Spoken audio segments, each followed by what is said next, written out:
እኔ ግን በፍጹም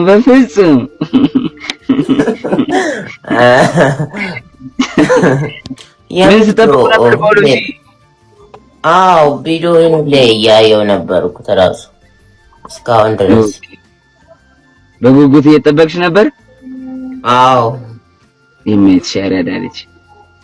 ሜላትስ ጠብቀሻል አንቺ በጉጉት? አዎ በፍጹም አልጠበቅሽም? በፍጹም ጠብቄያለሁ።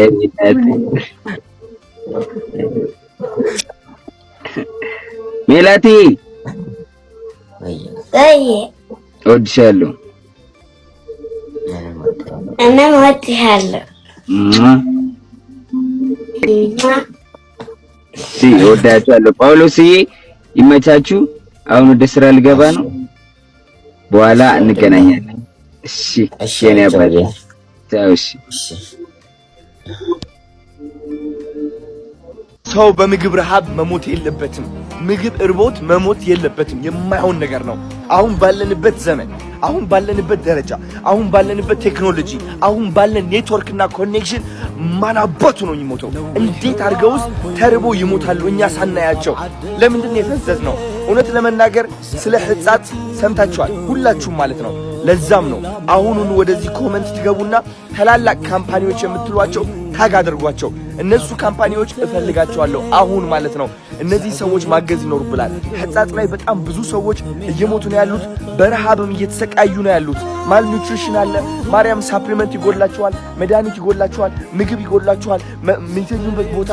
እውነት እነዚህ ነገሮች በአንዴ ማሟላት የምንችልበት ጊዜ ላይ ነን ያለ ነው እንዴ።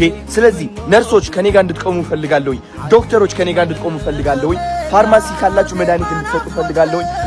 የምግብ ፋብሪካዎች ካላችሁ ምግብ እንድትሰጡ ፈልጋለሁኝ። አካፍል። ሁላችንም እናካፍልና እናግዛቸው።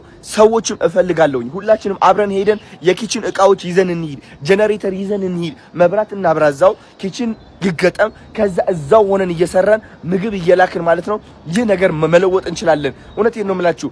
በምንም ተአምር እነዚህ ሰዎች መሞት የለባቸውም። ምክንያቱም ዘመኑ ተቀይሯል። በዚህ ዘመን ሰው የሚሞት ከሆነ በረሃብ that means ይህ ጭካኔ ብቻ ነው እንጂ እውነት ነው የምላችሁ እኛ ሳንሰማ ቀርተን አይደለም ልንገራችሁ። ስለዚህ እባካችሁ አሁኑኑ ሕፃጽ ላይ የሞቱ ያሉ ሰዎች እንያቸው። በረሃብ እየተሰቃዩ ነው ያሉት። በጣም ነው የሚያሳዝኑት። አሁን እኔ ራሴ ወደዛ ልሄድ ነው። ወደዛ ሲሄድ ግን ብቻዬን አይደለም መሄድ የምፈልገው።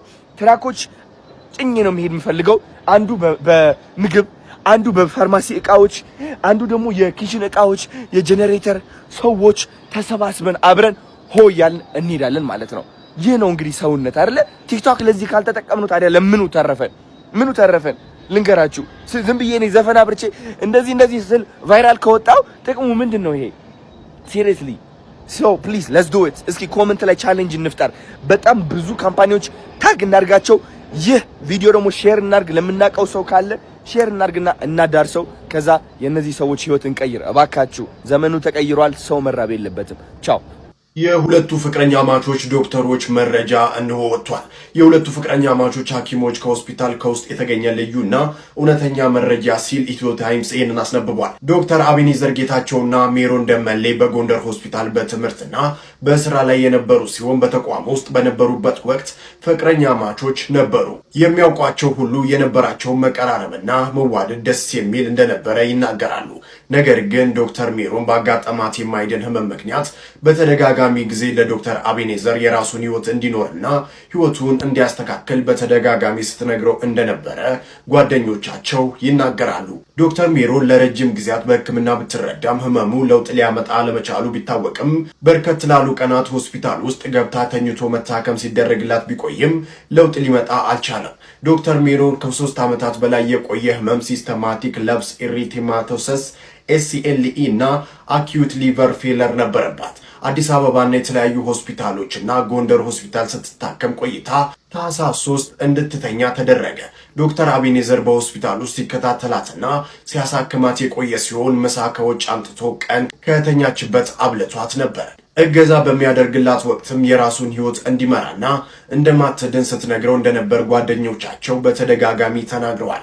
በዚህ ሁኔታ ውስጥ እንዳሉ ዶክተር አቤኔዘር ከጓደኛው ጋር አምሽቶ ራሴን ስላመመኝ ትራማዶል ልግዛ ብሎ ከአንድ ጓደኛው ጋር ሄዶ 10 ፍሬ ገዝቶ ገባ። በዕለቱ ማታ ላይ ከእናቱ ጋር ሲያወራ እንዳመሸ ከቤተሰብ የተገኙ መረጃዎች ያመላክታሉ። በማግስቱ ከስራ በመቅረቱ ተደውሎለት ስልክ ባለማንሳቱ አብሮት የተከራየው ዶክተር አበባ የተባለ ጓደኛው ተደወለለት። ጓደኛውም ቤቱ ሄዶ ክፍሉን ሲያኳኳ አልከፍት በማለቱ በሩን ከፍቶ ሲገባ ተሸፋፍኖ ተኝቶ ተመለከተው። ሲጠራው አቤት ስላላለው ትከሻውን እየነካ ለመቀስቀስ ሞከረ። ስላነቃለት ብርድ ልብሱ ሲገልጠው አረፋ አየ። ከዛን የልብ ትርታውን ሲያዳምጠው እንደሞተ አረጋገጠ። ዶክተር አበባው ጉዳዩን ለፖሊስና ለባልደረቦቹ ነግሮ ፖሊስ እያጣራው ይገኛል። ሚሊኒክ ሆስፒታልም የአስክሬን ምርመራ ታህሳስ 5 አድርጎለታል። ውጤቱም እየተጠበቀ ነው። አካላዊ ጉዳት ምንም የደረሰበት እንደሌለም ተረጋግጧል። ዶክተር ቃል ኪዳን ደምሌ እህቷና ወይዘሮ የቆየ በዛብህ እናቷ እያስታመሟት እያለ ዶክተር ሜሮን ታህሳስ 6 ቀን አርፋለች። ቀብሯም ታህሳስ 8 በትውልድ ቦታዋ ደብረ ማርቆስ ከተማ ተፈጽሟል።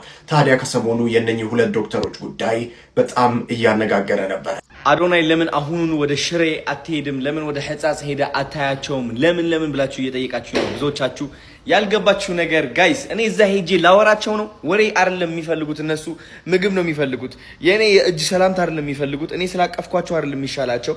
ስለዚህ እኛ ኔትወርካችን ኮኔክሽኔ ተጠቅሜ ነገሮችን ማስተካከል አለብኝ። ምግብ መያዝ አለብኝ ለመሄድም ለራሱ ማለት ነው።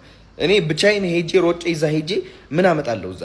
ገባችሁ አይደለ? ሰው ለማጉረስ ብቻ እንደዚህ ለማጉረስ አይደለም እየሄድኩ ያለሁት። ስለዚህ ይህ ማወቅ አለባችሁና ትዕግስት አድርገን ተረጋግተን ሁላችንም ይህ ነገር መፍታት እንችላለን። በሩጫ አይደለም። እውነት ለመናገር አርጀንሲ ግዴታ ያስፈልጋል። በአርጀንሲ ነው ሁሉም እየተደረገ ያለው። ግን ደግሞ ሳታስብ ዝም ብለህ መሮጥ ምንም የምታመጣው ለውጥ አይኖርም። ተረጋግተህ አስበህበት ስታደርግ ግን ትልቅ የሆነ ለውጥና ኢምፓክት ታመጣለህ። እና ቀጣይ ቪዲዮ ጠብቁ። አሁን ወደ ሆነ ቦታ እየሄድኩኝ ነው ያለሁት፣ አዲስ አበባ ማለት ነው። ጋይስ ስለ ሕጻጽ እንግዲህ ጥሩ ዜና እየሰማው ነው የምገኘው። አሁን ዶክተሮች እንግዲህ እንደነገርኳችሁ ተሰባስበው ስለዛ ነገር እያወሩበት ነገር ስለ ሕጻጽ ያለው ረሃብ ማለት ነው እና በተቻላቸው አቅም እየተሳተፉ እንደሆነና ከዛ ደግሞ ሪፈር መባል ያለበት ሪፈር እየተደረገ እንደሆነ ግን የነገሩን የምግብ እጥረት እንዳለ ነው። ይህ የምግብ እጥረት ሶልቭ ለማድረግ ደግሞ ከምግብ ካምፓኒዎች አዲስ አበባ ጋር ሆኜ ተደዋውዬ ማለት ነው ለመላክ እኔ ቃል እገባለሁ። ስለዚህ አዲስ አበባ ውስጥ የምትገኙ የምግብ ካምፓኒዎች ካላችሁ አሁኑኑ ቲክቶክ ኮሜንት ላይ ጻፉልኝ ወይም ደግሞ በመሴጅ ጻፉልኝና እኔ ራሴ እደውላለሁ። ከዛ ምግቦች መላክ ይኖርብናል ወደ ሕጻጽ ማለት ነው ወደ ሽረ